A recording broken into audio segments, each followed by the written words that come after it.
2, 1. All right, I'm with Andrew Monheim of The Letters Home, and Andrew was like my Paul Shaffer on the Pajama Party for like about a year in downtown LA era, and he also leads The Letters Home, one of the greatest bands on the planet, in my humble opinion, and they were a frequent part of our shows. And Andrew had a lot of say and advice about music in our Radio Titans events. And also he has had a successful relationship for several years with one of our sound people, Lorna, what was I saying, Lorna? I almost said Lorna, Rachel Odo, and who we'll hopefully be talking to later in this movie. But at any rate, Jake Bowman and I look on with fatherly pride that we put the two of our kids got together, and kids. And so anyways, so yeah. So anyways, yeah. Do you remember how we met? I'm assuming I think it was at Rafa's. I just watched you perform because Jake told me, "Hey, come to this place called Rafa's," and I was blown away. And I think I approached you probably after that. I don't know. Yeah. I think you came out to a show, you stalked me and sliced my tires. And I was like, hey, what's the deal, man? You could just say something to me. And you were like, oh, I was trying to get you on my show. And I was like, oh boy, man. There's better ways of just asking. And so once you stopped following me and harassing me, I was down to talk to you. And then I think you were really excited about a new space at that point, but you didn't really know where it was going to end up. Correct me if I'm wrong. Yeah. And you were like, I think that was right. Yeah. You were like, hey, I have because I probably met you in the intro. I was like, what? You were like, hey, I have this idea and I really want to land it in this space, but here's, like I want to have a podcast situation, blah, blah, blah. I don't think you knew how expansive it was going to be at that point. No. But you definitely wanted that. You had a vision.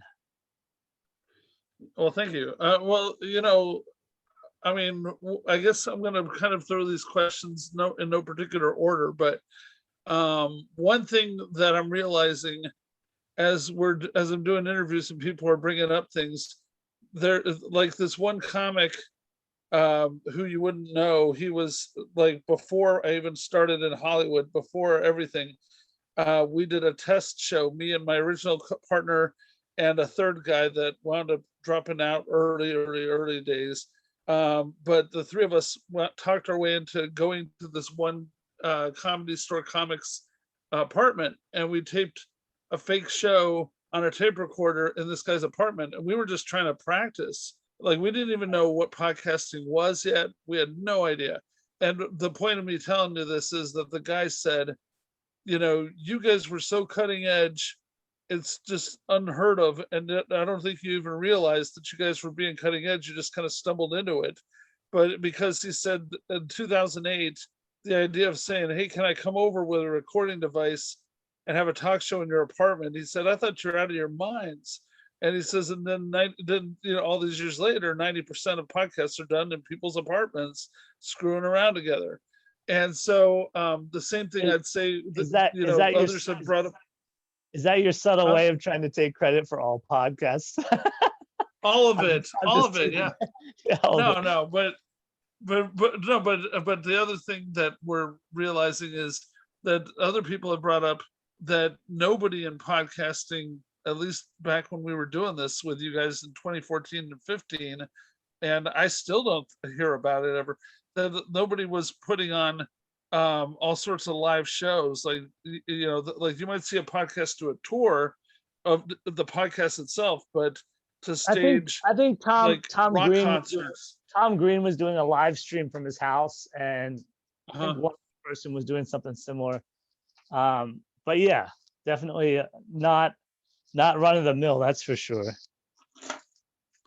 Yeah. So, I mean, what did you think of what we were trying to pull off? I mean, like combining music and comedy and all that. I mean, it's rough anytime you try and do that at first, because there needs to be some time where things kind of elapse, and then there's a rhythm that gets developed. And like we had a bunch of bad episodes before it made sense, like we had, you got to get a formula in place before it really takes Yeah. off. So I remember being like, oh, this sucks, we need to get this better the first couple times, but then after a while it kind of found a place, and then getting the right people in always helps, right? Like that Yeah. old saying, it's 80% casting, and then it's 20% everything else.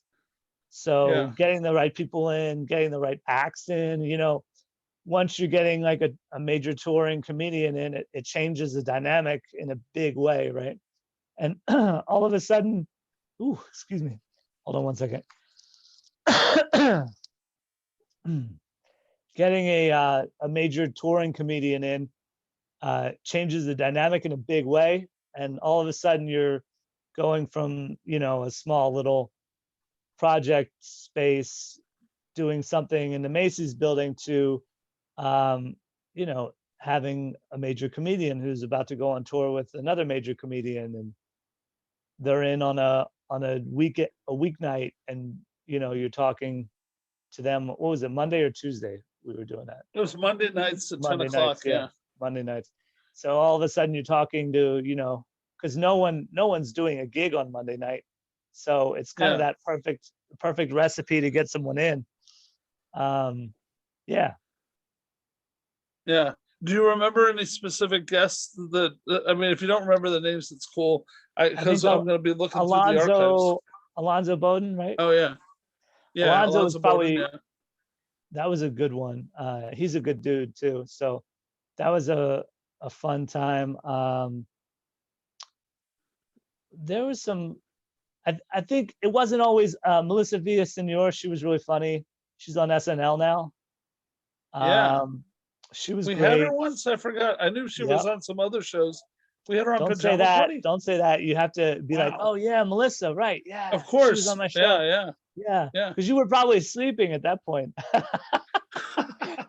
I know the smartness of a narcoleptic hosting a Pajama Party a nighttime podcast. show. Yeah. Brilliant. Narcoleptics, Brilliant. if you're out there, don't host a nighttime show. It's a recipe for disaster. I remember one episode, there was a sketch comedy team in. The two gals were super cute and super fun, and then they had two guys with them, and they were really funny, and they were going in on something, and the one guy started talking, and he was a little like not as funny, but still it was cool, and they were doing the sketch improv, and we look over and everyone hears you snoring, and like it's in the middle of their improv sketch, and they're right across the table from you, and and I look at Rachel on sound, and then I look at whoever was in the band at that point, and I was like, oh man, this guy's passed out in the middle of improv. Like they were devastated. The two girls looked at each other and then looked at you, and they thought it was a joke. They were like really waiting for the punchline, and they couldn't believe that you weren't woken up at that point. So I think the guy shouted his punchline or something like that to try and get you awake. You were so out. That was one of the funniest things I've ever seen. Sketch comedy troupe in front of you in a room, and you are sleeping in their face. It was like, it was pretty amazing. I remember I interviewed a guy who came with a woman partner doing music, or maybe it was with a guy, I can't remember. On that show, he was with a guy, and he sang a song dedicated to a friend who had died. And I shut my eyes to listen, and I really did not fall asleep. I was really trying not to cry at the end. Well, here's the thing. Everybody fell asleep. I don't know if you embarrass yourself or us more when you fall asleep, because it's like the most painful thing to see that person's face as they react to realizing that you're knocked out and you're not waking up until something really loud and dramatic's gonna happen. So I remember that one too. There was one other one I can't remember, but what the situation was, but it was also hilarious, and I think that was someone you knew, so it wasn't as funny. But yeah, usually when someone Well, was like really laying down the comedy routine, or like super serious, like they were getting like into a personal, and you were just nodded out and passed out and just sitting and just like slumped over, like it was like, okay, okay, well, I'll take over. so yeah, well, you did quite a few shows, including the pool party with us, and I believe you were the one who jumped in the pool right after the end of performance, Yep, with or was that pajamas the or on. was that Hot Sauce Holiday? No, no, no. Because Don't give different them people don't give say them different credit. things. I Don't give can't them remember. credit. It was me. It was me. Okay, I got the party yeah. So going. you jumped in, and then Johnny O told me that when you climbed out of the water, you accidentally stepped right near the wires, and I was standing near the wires, and he said he had to run in and like shove me and possibly you out of the way in order, because he said I thought I was 3 seconds away from electrocution, No, and they were audio no, wires. They weren't gonna electrocute anything. okay, He was being well, he was drunk. Now okay. he said to me, he's like, I was so worried about the electrocution. I was like, it's all right. It was gonna be fine. I'm not gonna get So out and just dump water on a power line. so That was so funny. what did you think of the whole like scene, or like I can't remember, were you helping us pick other acts also, or I was uh booking them. yeah, that's what I thought. Yeah, Yeah. yeah. I brought And in this almost is, every act. wow. So then what how did you think that whole scene played out? I mean, because the thing that's weird is we did these wildly creative things, and those who saw them loved them, but yet we never really blew up like in the conventional sense of, hey, we're on MTV or whatever, for what we're doing. I mean, age probably had something to do with that, but uh, Yeah. like younger, trendier people tend to fit MTV vibe more. But Well, I mean, you know what I mean, in I general, know that what you we mean. that Yeah. we should have been getting major media, and we tended not to, but we were definitely doing stuff that the people who were there just go crazy about. I mean, they dug it. It was cool. A lot of the music acts were friends or groups that we had played with, done shows with, uh, and they were really into just performing and having a gig, and especially knowing that you could hop on and Andrew would book you, and you can hop on and have an audience on Monday night. That's pretty cool for most local acts. I think I got two touring acts to come in that were also friends that we had played shows with in other cities. And I say we, I mean the Letters home. And so Yeah. we had done shows with like almost everybody who played on the show had done shows with us, or was really into just having that press or something like that. But yeah, What did you think of our duets? You were definitely a better singer than I was, but you tried your best. I thought, well, the one that I thought was really good that holds up was "Don't Pull Your Love Out on Me, Baby" by the Bellamy Yeah. Brothers. How does that go Yeah, that was again? a good one. Huh? I, I'm Say not it gonna for me. sing on my own. I did it with the music track. I could belt it out Right. then. But anyway, There you go. yeah, There you go. The yeah. Liquid the Courage. you had wanted to do a theme song, and then you wanted to do a singing song every week. so every week it was a scramble to get the lyrics together. I remember, Yeah.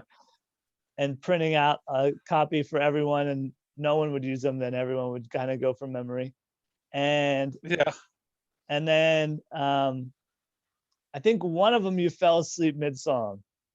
That was that was amazing, and we couldn't figure out how that worked.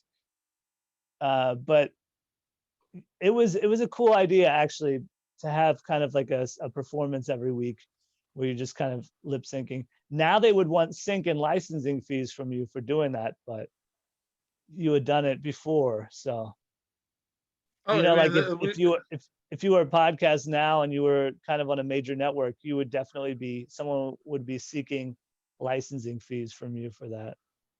oh, wow. Okay. Um, So, but good for to the know. I'm time, it breaking was the law. cool. Yeah. Oh, so things have gotten a lot stricter since then, huh? Well, more attention is because people are making money. Anytime people are making money somewhere, someone's going to Yeah. follow trying to make money off of them. So, yeah. Yeah. Well, Radio Titans, we definitely knew how not to make money.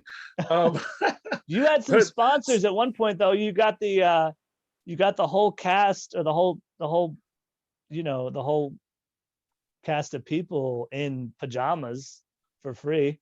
They oh, What that's was that true. Yeah. Yeah. one company you had solicited, and they Bedhead Pajamas, I believe, was had the name of them. pajamas, and we were all Yeah. wearing their pajamas the one night or two nights or something like that. And then, of course, we didn't run video. That made a lot of sense. Yeah, Okay, so what do you have any other favorite memories either of acts that's pretty or funny. Hey guys, we're live here, sound only, wearing pajamas that you can't see. Shout out to our sponsors. That's yeah, kind of a hilarious thought. I think I yeah. remember Rachel saying to me, she's like, how did they get a sponsorship knowing that we don't have video and we're wearing these pajamas that they're talking about? How's that going to work? I'm like, we'll see. Very careful. Yeah. They're not getting them back though, that's for sure. Oh yeah. No. Okay. Then I guess I don't know. I can't think of anything else. I wanted to just get the musical perspective from you, and in general, any other thoughts in a broader sense about Radio Titans and working with us on stuff, or It was an interesting cast of people that came through, for sure. There was a lot. I think that's where you excel, is like trying to be a magnet for people. You got a lot of people in that we were like, how the hell did he get that person in? And because you're kind of ruthless and you don't take no for an answer, which is great. And yeah, sometimes, and yeah, and getting sometimes. people in for podcasts, that's pretty impressive. Like we were sitting across the table from some people that were like, what, how did this work out? And but again, like, it was that gray area too, which worked in your favor, where you would really kind of uncharted waters, and not everyone was doing it as full steam and full bore as you were. So the ability to get people in on the fact that they would get free press and talk about their craft or their music or their comedy, that was your strength, and you got people in the door, man. Well, thanks, man. All right. Well, cool. Hang on. I'm gonna pause it.